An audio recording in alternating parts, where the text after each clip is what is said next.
नमस्कार. आपण ऐकत आहात चैत्राली यमगर लिखित मन धागा धागा गुंतला भाग 1. सकाळचे अंदाजे 6:30 वाजलेले. शहर अर्थात मुंबई.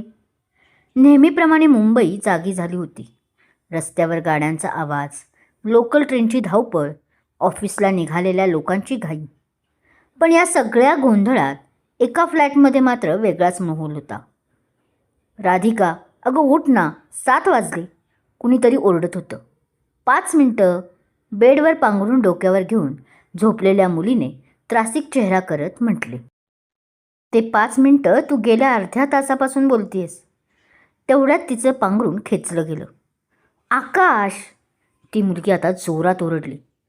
पण समोर उभा असलेला मुलगा खदखदून हसत होता. मॅडम, आज गावाला जायचे. लग्नाच्या घरात पाहुणे म्हणून जातोय आपण. तिथे तुझी ही मुंबई स्टाईल चालणार नाही. तो मुलगा आकाश तिच्या पांघरुणाची घडी घालत म्हणाला. मला अजूनही कळत नाही, तू अरेंज मॅरेजला कसा काय तयार झालास? ती मुलगी आता बेडवर बसत भुवया उंचावत म्हणाली. कारण ती मला आवडली.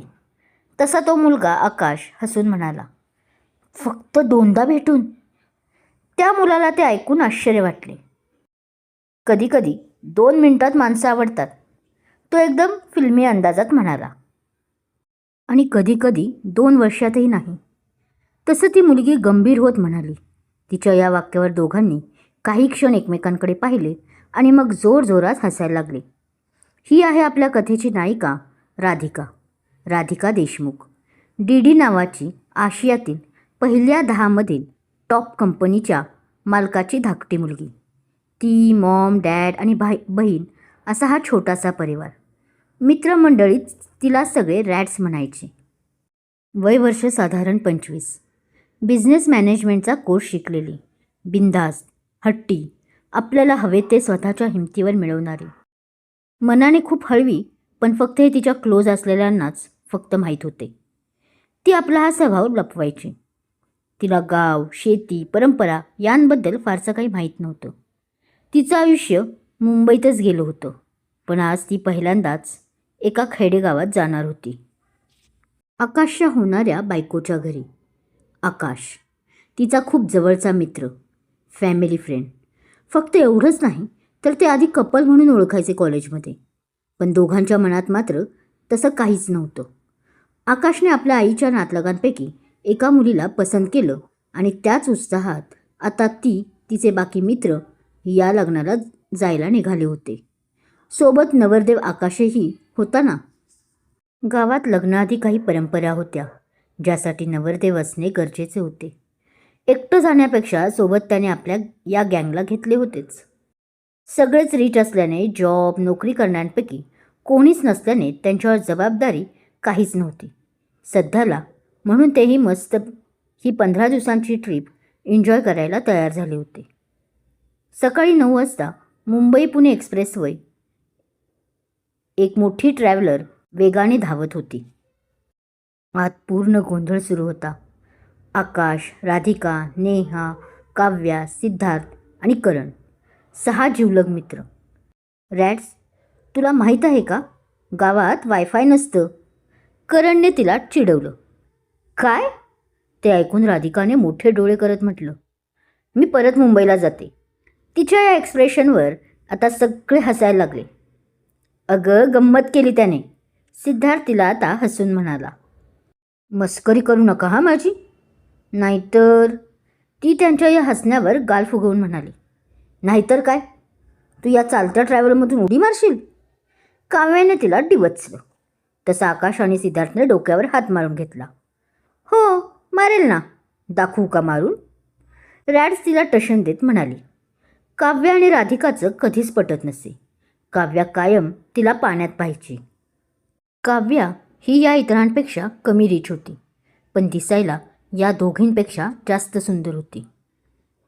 रॅड्सने तिला मात्र कधी तिच्या कमी रिचवरून जास्त हिणवत नसे. रॅड्स, काऊ, शांत राहा.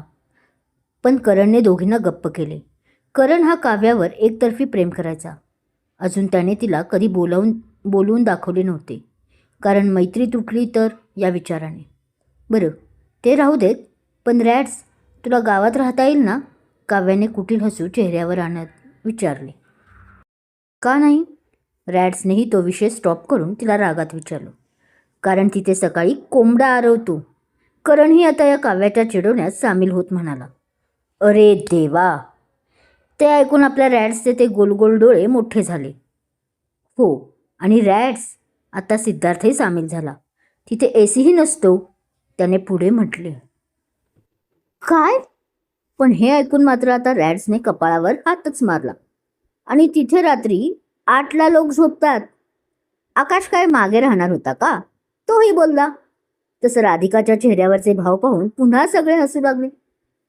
मला वाटतं मी चुकीच्या ट्रीपला आली आहे, ती नाक मुरडत म्हणाली आणि चेहरा पाडून आपल्या जागी बसली. थोड्याच वेळाने गाव जवळ आले तसं बाहेर खिडकीतून आत येणारी हवा आता वातानुकूलित नव्हती, तर तिला एक वेगळाच ओलसर गोड सुवास होता. मातीचा सुवास. आजूबाजूला नजर फिरेल तिथपर्यंत फक्त हिरवीगार शेतं दिसत होती. कुठे उसाची उंच वाढलेली शेतं, तर कुठे वाऱ्यावर डोलणारी धान्याची रोपे, विहिरीवरून वाहणाऱ्या पाण्याचा खळखळाट आणि लांब कुठेतरी झाडांच्या सावलीत बांधलेली गुरेढोरे. हे सगळं दृश्य राधिकासाठी अगदी नवीन होते. तिच्या नकळत तिच्या ओठांवर आता मात्र एक लहानसं हसू उमटलं. शहरातल्या गाड्यांच्या कर्णकर्कश हॉर्न, ट्रॅफिक आणि कॉन्क्रीटच्या जंगलापेक्षा हे वातावरण तिच्या मनाला कुठेतरी आतून शांत करून गेलं. दुसरीकडे खेड नावाच्या गावाच्या वेशीपासून काही अंतरावर असलेल्या सरपंच जगन्नाथ पाटील यांच्या दगडी वाड्याबाहेर लग्नाची धामधूम आधीपासूनच सुरू झाली होती. वाड्याला पांढरा रंग दिला जात होता. अंगणात सडा रांगोळीची तयारी चालू होती आणि वाड्याच्या समोरील मोठ्या मैदानावर लग्नाचा विस्तीर्ण मंडप उभारण्याचे काम युद्धपातळीवर सुरू होते. तिथेच दुपारच्या कडक उन्हात अंगावरचा पांढरा शुभ्र सुती सदरा, हाताच्या कोपऱ्यापर्यंत वर दुमडलेला, पायात कोल्हापुरी चप्पल आणि कपाळावर घामाचे थेंब साचलेला एक तरुण खंबीरपणे उभा होता. त्याच्या एका आवाजावर अख्खा मंडपवाले आणि मजूर धावत होते. तो होता आपल्या कथेचा नायक रघु पाटील. वय वर्ष 28. रघुनाथ पाटील. अंगापिंडाने मजबूत, कसरत करून कमवलेले शरीर, रुंद छाती आणि चेहऱ्यावर एक गावरान रांगडेपण. पण त्याच्या या कडक व्यक्तिमत्वाच्या मागे आणि डोळ्यात एक अथांग शांतता आणि गावासाठी असलेली अपार माया दडलेली होती. रघु गावातल्या कोणत्याही मोठ्या आसामीचा मुलगा नव्हता. तो एक साधा शेतकरी होता. तो आपल्या आई जानकीबाई आणि आजी बयो यांच्यासोबत त्यांच्या छोट्याशा घरात राहायचा.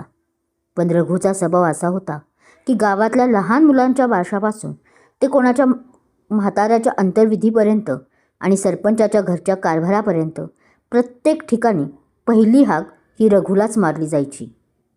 अरे खंडू, त्या डाव्या बाजूच्या खांबाला नीट दोर बांध रे. पाहुणे शहरातून येणार आहेत. एसी गाडीत बसून मऊ झालेले असतात ते. मंडपाचा बांबू जरी त्यांच्या अंगावर पडला ना, तर त्यांची हाडं सुट्टी व्हायची. रघुने मोठ्या आवाजात ओरडून एका मजुराला सूचना दिली आणि त्याच्या बोलण्यात एक खास गावरान लहेजा आणि अधिकार होता.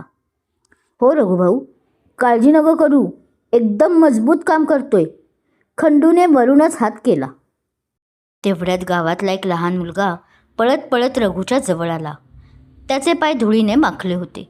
रघुभाऊ, ओ रघुभाऊ, ती मोठी गाडी आली बघा वेशीवर. त्यात आकाशदाजी आणि त्यांचे 2 लोक आहेत ती. रघुने कपाळावरचा घाम आपल्या खांद्यावरच्या पांढऱ्या रुमालाने पुसला. त्याच्या चेहऱ्यावरचे भाव थोडे गंभीर झाले. तो शांतपणे म्हणाला, बरं झालं आले एकदाचे. या शहरातल्या लोकांना वेळेची काय किंमत असणार. 12 वाजता याचे सांगून 2 वाजवले. चला रे पोरांनो, सरपंचांच्या घराची अब्रू आहे. पाहुण्यांच्या स्वागताची तयारी करा. रघुच्या मनात शहराबद्दल आणि शहरातल्या माणसांबद्दल एक सुप्त राग होता. तो शहरातला फक्त एक दिखावा समजत असे, जिथे नात्यापेक्षा पैशाला जास्त किंमत दिली जाते. पण आकाश हा सरपंचाचा होणारा जावई होता आणि तो स्वभावाने खूप चांगला होता. त्यामुळे रघुने या लग्नाची संपूर्ण जबाबदारी स्वतःच्या खांद्यावर घेतली होती. दुपारी ट्रॅव्हलर गावाजवळ पोचली.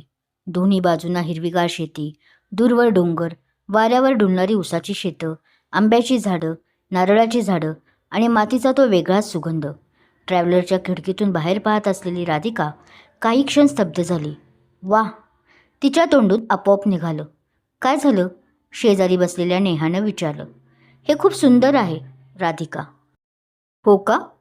सिद्धार्थ म्हणाला आणि त्यानेही आपल्या खिडकीतून बाहेर डोकावले. फोटोत पाहिलं होतं, पण प्रत्यक्षात अजून सुंदर आहे. सरपंचाचा वाडा. ट्रॅव्हलर वाड्यासमोर थांबली. सगळे खाली उतरले. समोरचा नजारा पाहून सगळ्यांचे डोळे विस्फारले. मोठा प्रशस्त वाडा, सजावट, रांगोळी, फुलांचे तोरण, अंगणात गडबड, नातेवाईकांची लगबग. हे घर आहे की महाल? सिद्धार्थ म्हणाला. वेलकम टू पाटीलवाडा, आकाश हसत म्हणाला. तेवढ्यात एक सुंदर मुलगी बाहेर आली. गुलाबी ड्रेस, हसरा चेहरा, मोठे डोळे. नमस्कार, ती हसून म्हणाली. मी गौरी. तसं इकडे आकाशच्या चेहऱ्यावर नकळत स्मित उमटलं. ते पाहून सगळ्यांनी एकमेकांकडे पाहिलं. ओहो, राधिका त्याच्या कानात कुजबुजली. आकाशने तिला कटाक्ष टाकला. तसं तिने दुसरीकडे मान वळवली.